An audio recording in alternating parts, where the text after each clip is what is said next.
And I could do Father Burns so well that I often wanted to do him in confession, you know?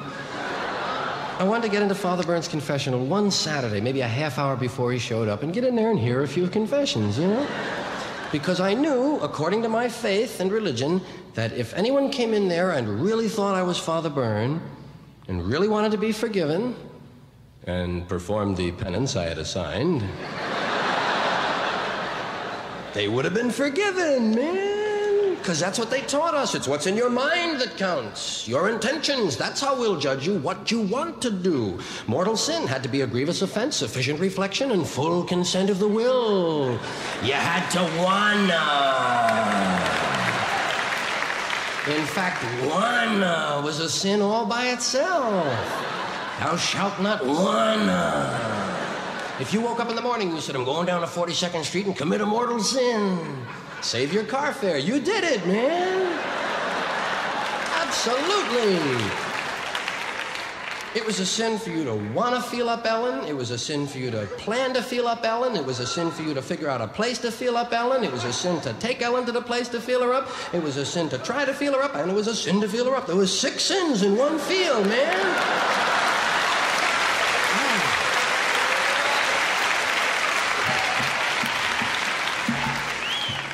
But confession had there was another aspect to confession for me.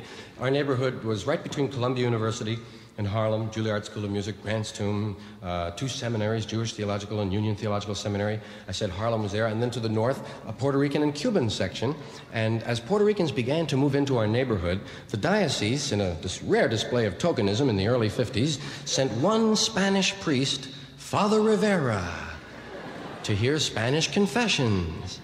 And all the Irish guys that were heavily into puberty would go to confession to Father Rivera, because he didn't seem to understand the sins, you know?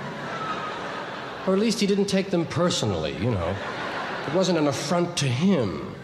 He was no big theological harangue. He didn't chew you out. He was known as a light penance. In and out, 3 Hail Marys, you're back on the street with Father Rivera, man. Boom, right? Boom. You could see the line move. That's how fast he was working, right?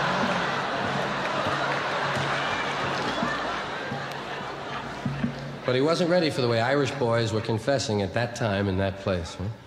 Huh? Bless me, Father, for I've sinned. I will touch myself in an impure manner.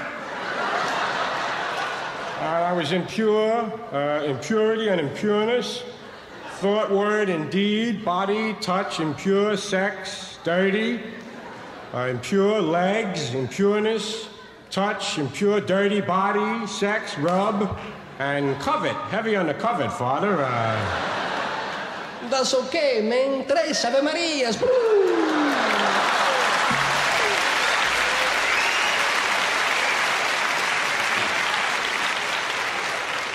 You'd be home in 5 minutes, you know?